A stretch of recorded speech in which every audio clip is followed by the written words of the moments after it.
శాంతి. ETV live ఆధ్యాత్మిక channel ప్రేక్షకులందరికీ స్వాగతం. ఈరోజు మనం చర్చించుకునేటువంటి ఒక అద్భుతమైన అంశము నిర్విఘ్నంగా ఎలా ఉండాలి, ఇతరులను కూడా మనం ఏ విధంగా నిర్విఘ్నంగా తయారు చేయాలి, విఘ్న వినాశకుల యొక్క స్థితి ఏ విధంగా మనం తయారు చేసుకోవాలి అనేటువంటి అంశం గురించి చర్చించుకుందాం. విఘ్న వినాశకు యొక్క స్థితి అనగా ప్రతి ఒక్క ఆత్మతో మనం ఆశీర్వాదాలు మాత్రమే తీసుకోగలగాలి. ఆశీర్వాదాలు ఇవ్వడం, ఆశీర్వాదాలు తీసుకోవడం దీనిని అంటారు పుణ్యకర్మల ఖాతాను పెంచుకోవడం.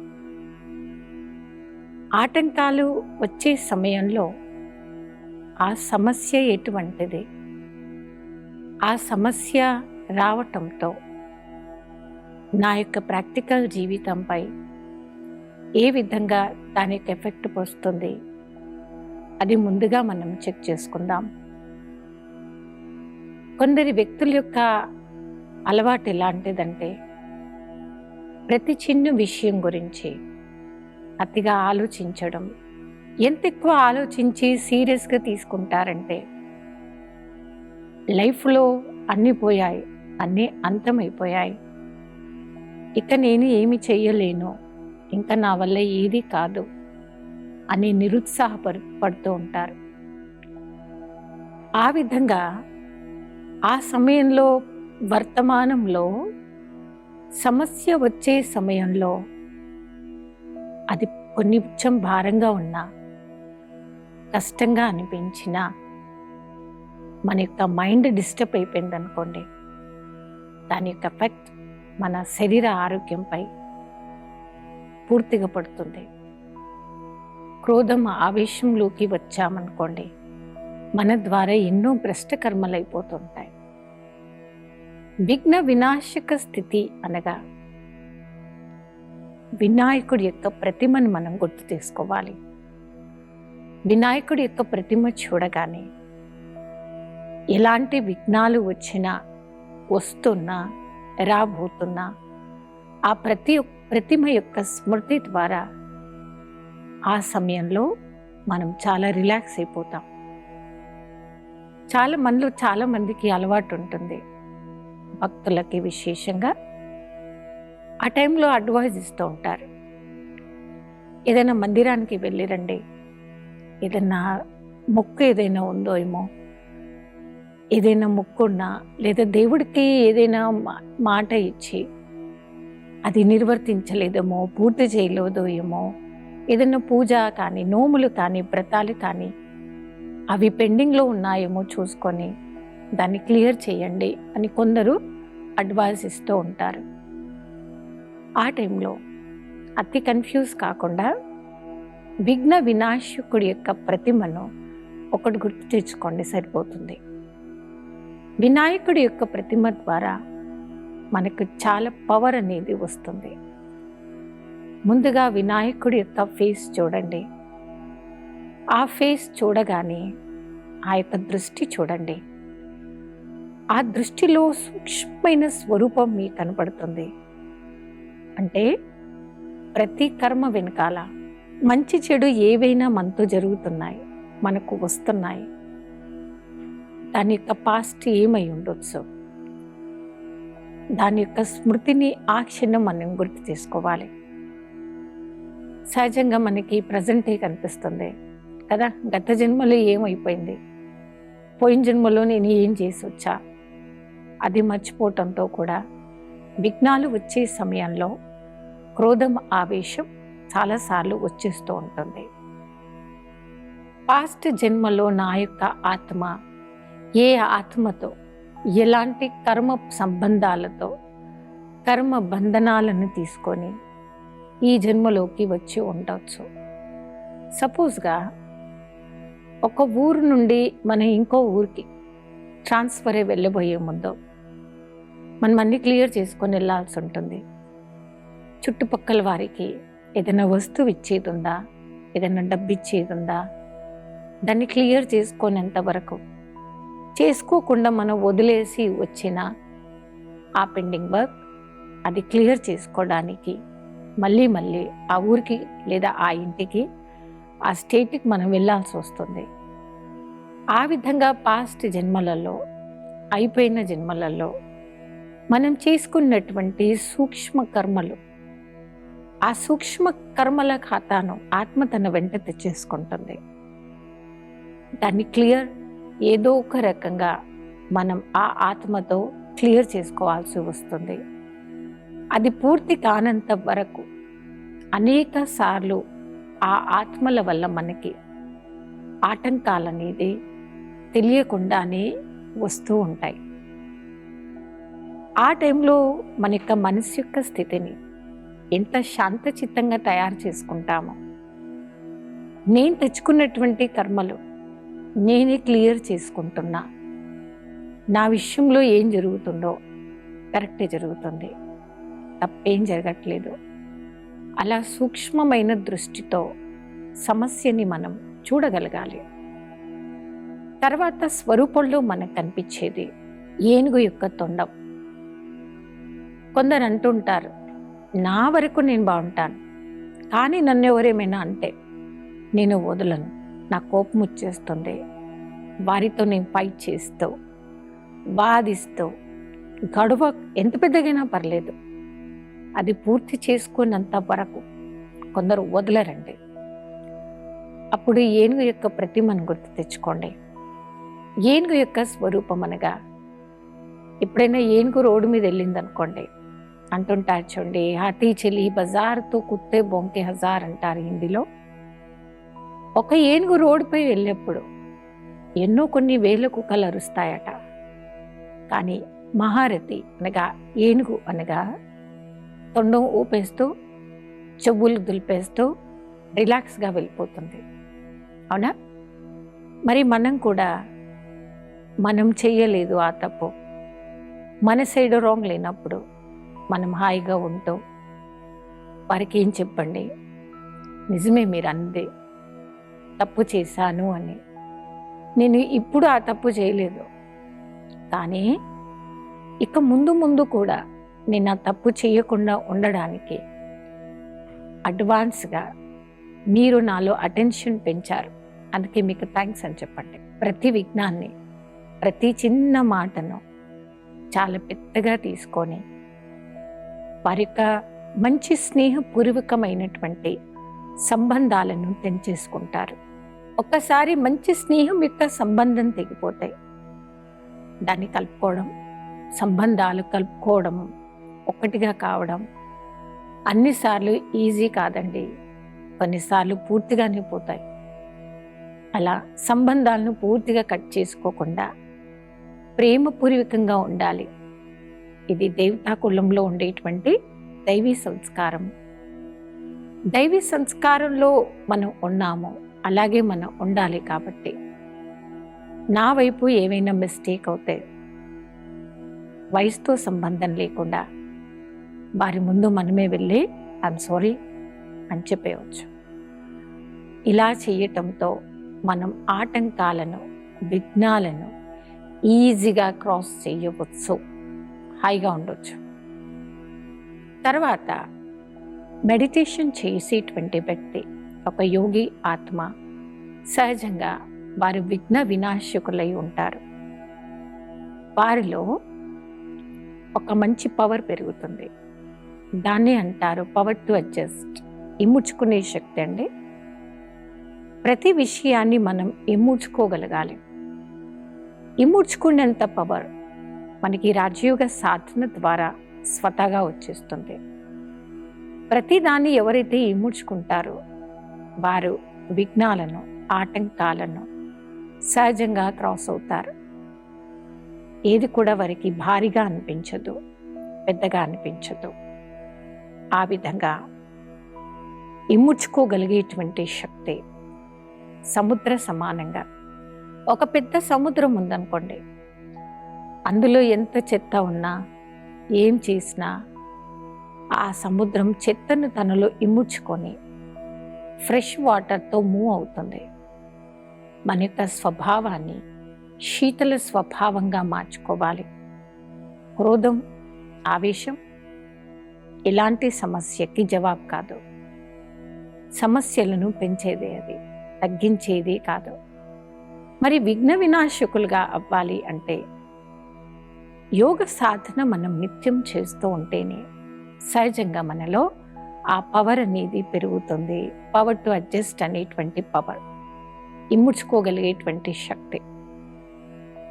ఈ విధంగా సాధన చేసినప్పుడు విఘ్న వినాశకులుగా మనం తయారై ప్రతి కార్యంలో, సేవా యొక్క కార్యంలో శుద్ధమైనటువంటి కర్మలే మనతో అవుతాయి. ఆటంకాలు వేస్తూ ఇతరులలో కూడా ఆటంకాలు తీసుకురావటం, ఇలాంటి తప్పుడు కర్మలు మనతో జరగవు. ఇలాంటి విఘ్న వినాశకులుగా అవ్వడమే మనం సక్సెస్ కావడము. సో ఈరోజు ఆధ్యాత్మికత మనం నేర్పించేది ఏంటంటే, విఘ్న వినాశకులుగా కావాలంటే మనం ఏమేమి ఆచరించాలి. ఏనుగు తల భాగాన్ని గుర్తు తెచ్చుకొని ఎవరినని ఏమన్నా మనం చెవులు దులిపేసుకోవాలి. నేను చెయ్యనప్పుడు నాకేం కాదు కదా, ఎవరు చేస్తారు వారే పొందుతారు. అలా సింపుల్గా తీసుకొని రిలాక్స్గా ఉండడమే యోగ సాధన చేసి ఒక యోగి ఆత్మ సఫలమైనటువంటి వారు, సఫల యోగి, సఫలత పొందినటువంటి వారుగా చెప్పబడతారు. మరి రిలాక్స్గా ఉండాలి అంటే ఇలాంటి సాధన ప్రతి ఒక్కరిని మనం నిత్యం చేయాలి. తర్వాత ఇంకొక మంచి అభ్యాసం మా ఆశ్రమానికి వచ్చేటువంటి అనేక రకాల విద్యార్థులకు చేయిస్తాం అన్నమాట. వారికి ఏం అడ్వైజ్ ఇస్తామంటే, డైలీ రాత్రి నిద్రపోయే ముందు భగవంతునికి ఒక మంచి లెటర్ రాయండి. నేటి సమాజంలో ఎందరినో చూస్తున్న వాళ్ళు డిప్రెషన్లో వెళ్ళిపోతారు. అవునా? అంటే డిప్రెషన్లో వెళ్ళిపోవడానికి కారణం ఏదో ఒక విషయాన్ని దాన్ని బలంగా పట్టుకుంటారు. దాని గురించి అతిగా ఆలోచిస్తూ ఉంటారు. వారు నాకు అలా చేశారు, అలా చేశారు, అలా చేశారు, కానీ నేను వారికి ఏం చేయలేకపోతున్నాను. అలా చెయ్యకుండా ఉండాలి అంటే, అలా ఆలోచనలు రావద్దు మన మనసులో అంటే ఒక మంచి టిప్స్ ఏంటంటే, ఆ వ్యక్తిని మీరు క్షమించేయండి, వదిలేయండి. వారిని క్షమించేయడమే, వదిలేయడమే, మీరు ఏం చెయ్యకుండా ఉండడమే మీరు ఇచ్చేటువంటి నిజమైన పనిష్మెంట్. క్రోధంకి క్రోధం జవాబు కాదు. అవునా? మంటలు మండినప్పుడు అక్కడ కావాల్సింది శీతలమైన జలం. ఒక యోగి ఆత్మ యొక్క స్వరూపం శీతలమైన జలంతో సమానంగా పనిచేస్తుంది. వారి నయనాలలో సహజంగా శీతలత ఉంటుంది కాబట్టి శీతల నయనాలు, శీతలమైన ఆలోచనలో క్రోధం అనే అగ్నిని సమాప్తం చేయగలుగుతుంది. ఇది ఖచ్చితంగా సాధ్యమవుతుంది. ఆ విధంగా విఘ్నాలు వచ్చే సమయంలో పరమాత్ముడి యొక్క ఆజ్ఞ ఏంటి గుర్తు తెచ్చుకొని ఒక మంచి లెటర్ రాయండి. లెటర్, గాడ్కి లెటర్ రాయడం ఇది చాలా పెద్ద ఆర్ట్ అన్నమాట. అలా లోపల ఏం పెట్టుకున్నా, లోపల అది దాగి ఉన్నా, బెలూన్ చూడండి, మనం గట్టిగా ఊపగా పగిలిపోతుంది. అదే విషయాన్ని పట్టుకొని మనం కూర్చుంటే, దాని గురించి ఎక్కువగా ఆలోచిస్తే బలూన్ పగిలినట్టుగా, అంటే మన యొక్క మైండ్ యొక్క కండిషన్లో కూడా అలా తెలియని తుఫాన్ వస్తుంది. తుఫాన్ రావడం అంటే అతిగా షౌట్ చేయడం, అతిగా అరవడం, టెన్షన్ పెరిగినప్పుడు, క్రోధం పెరిగినప్పుడు కొందరికి అలవాటు ఉంటుంది, షౌట్ చేస్తారు, గట్టిగా అరిచేస్తారు. అలా షౌట్ చేస్తూ గట్టిగా అరుస్తూ వారిలో టెన్షన్ని కూల్ చేసుకొని పక్క వారికి టెన్షన్ పెడతారు, వాళ్ళకి అంటిస్తారు. అవునా? ఈ తప్పుడు లైఫ్ స్టైల్ అండి. ఏ టెన్షన్, ఏ ఫ్రస్ట్రేషన్, ఏ అశాంతి నా మనసును దుఃఖం కలిగిస్తుందో, అదేవిధంగా అదే అశాంతి, అదే దుఃఖం పక్క వారిని కూడా అంతే దుఃఖం యొక్క కండిషన్లో తీసుకొస్తుంది. కాబట్టి ప్రశాంతకరంగా మనం ఉండాలి. అది అవుతుంది రాజయోగ సాధన ద్వారానే. నిత్యం మెడిటేషన్ చేస్తే ఖచ్చితంగా మీరు సక్సెస్ అవుతారండి. అప్పుడు ఆవేశం రాకుండా, క్రోధం రాకుండా, విఘ్న వినాశకుడి యొక్క స్వరూపాన్ని గుర్తు తెచ్చుకొని దాన్ని ఆచరణలో తీసుకుంటాం. అప్పుడు ప్రశాంతకరమైనటువంటి, సుఖప్రదమైనటువంటి మన యొక్క స్వరూపమే ప్రతి ఒక్కరికి ఒక గుడ్ మెసేజ్ అనేది ఇస్తుంది.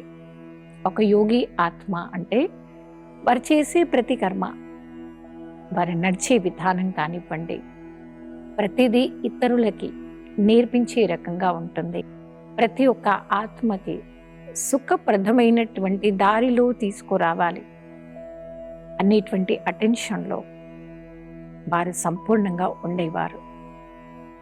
ఆ విధంగా మన యొక్క లైఫ్ స్టైల్ని తయారు చేసుకోవాలి అనేదే మేము చేస్తూ ఇతరులతో కూడా చేయిస్తున్నటువంటి సాధన. విఘ్న వినాశక స్థితిని మనం తయారు చేసుకున్నప్పుడు, నిశ్చింతకరమైనటువంటి జీవితంలో మనం ఉన్నప్పుడే ఒక ఎగ్జాంపుల్గా మనం ప్రతి ఒక్కరికి కనిపిస్తాం. మనం ఏదైనా వస్తువు తయారు చేయాలన్నా ఫస్ట్ టైంలో ఒక్కసారి ఎక్కువ చేయం కదా. ఇప్పుడు చూడండి, కార్లు తయారయ్యాయి. ఈ రోజుల్లో కొన్ని కోట్ల కార్లు మనం రోడ్ల మీద చూస్తున్నాం. ఎట్ ఎ టైం కోట్లు కార్లు తయారు చేయలేదు కదా.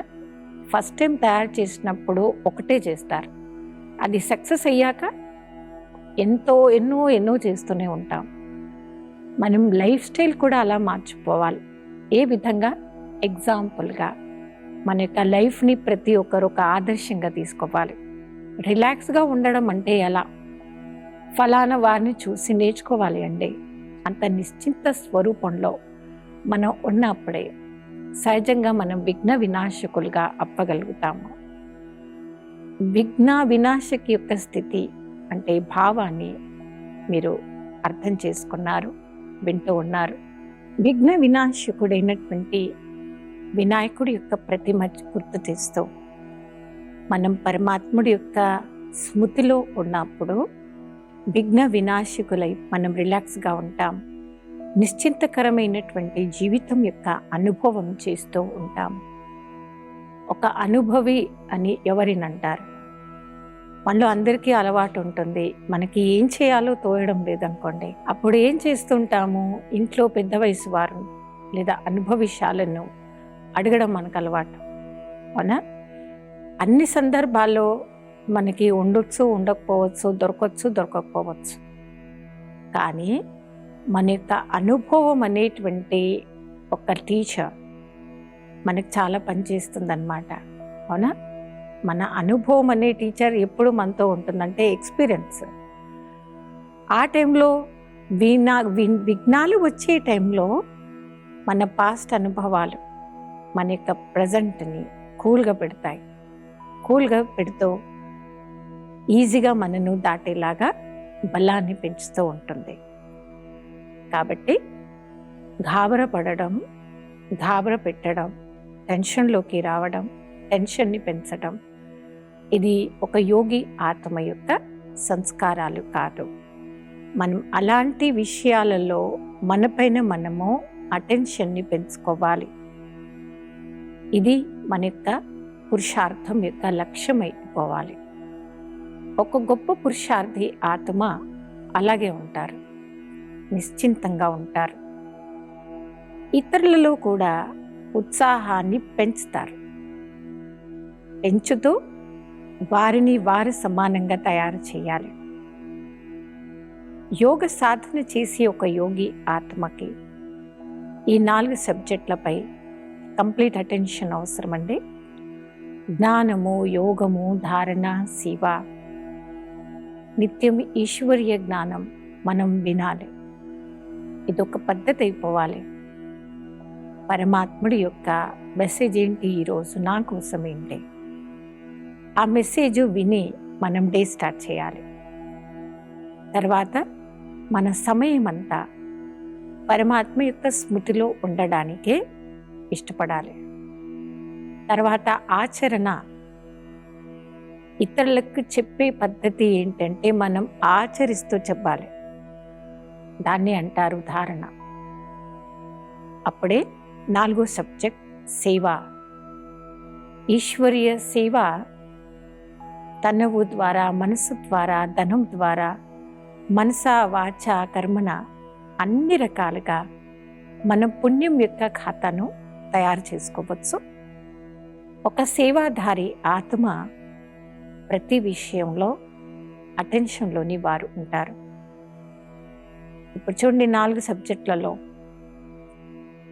మనకి ఏ సబ్జెక్టులో తక్కువ మార్క్స్ వచ్చినా ఫెయిల్ అంటాం కదా.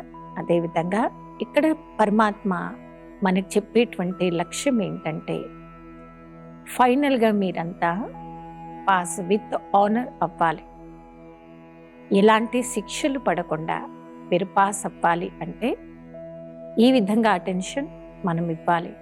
జ్ఞాన యోగ ధారణ సేవ అని ఇలా 4 సబ్జెక్టులుగా చెప్పబడుతుంది. మరి జ్ఞా యొక్క అటెన్షన్ 4 మీద రావాలి అంటే ఫస్ట్ జ్ఞానాన్ని నేను అర్థం చేసుకోవాలి. ఆ ఆత్మ గత జన్మలు చేసి వచ్చినటువంటి కర్మల ఫలాన్ని వారు అనుభవిస్తున్నారు. ఆ సమయంలో మనము వారితో ఆ టైంలో విఘ్నం వచ్చే టైంలో డిస్టర్బెన్స్ క్రియేట్ చేస్తున్నటువంటి ఆ ఆత్మ పట్ల క్రోధంలో ఉన్న వారికి మనం క్రోధంగా జవాబు చెప్పకుండా శాంతంగా ఉంటూ శాంత స్వభావంతో ప్రేమ పూర్వకమైనటువంటి జవాబు మనం చెప్పగలగాలి. దానికోసము మన యొక్క మనసు యొక్క స్థితిని శీతలంగా మార్చుకోవాలి. అంత కూల్గా మనం ఉండాలి. దాన్ని అంటారు శీతల స్వభావం కలవారు అవ్వండి. దాన్ని అంటారు యోగి ఆత్మ యొక్క నీచం. స్వభావ సంస్కారాలలో ఎప్పుడు కూడా ఇరుక్కోవద్దండి. ఇప్పుడు చూడండి, కొందరు నేచర్ ఉంటుంది. వాళ్ళ నేచర్ ఏంటి? ఏది ఏమైనా అరవాలి, ఏది ఏమైనా పక్క వారితో ఫైట్ చేయాలి. మనం ఊరుకోవద్దు, వదలకూడదు. అలా నేచర్ అయిపోయింది అనుకోండి. ఆ నేచర్తో మనం ఈ ఆధ్యాత్మిక క్షేత్రంలో ఒక్కడుగు కూడా ముందుకు వేయలేకుండా వెనుకే వేస్తూ ఉంటాం. మనలో పుణ్యం యొక్క ఖాతా తయారు కాదండి. కాబట్టి విఘ్న వినాశకులుగా అవ్వాలి. ఎలాంటి ఆటంకాలు వచ్చినా ఒక క్రోధంలో ఉండేటువంటి ఆత్మ వికారాలకి వశమై భ్రష్టకర్మలు చేస్తుంది అనే విషయాన్ని మనం గుర్తుంచుకొని స్వభావ సంస్కారాల్ని మనమే శీతలంగా మార్చుకోవాలి అనే అంశం గురించి ఈరోజు మనం చర్చించుకున్నాము. రాబోయే ఎపిసోడ్లో మరికొన్ని కొత్త విషయాల్ని చర్చించుకుందాం. అప్పటి వరకు ఓం శాంతి.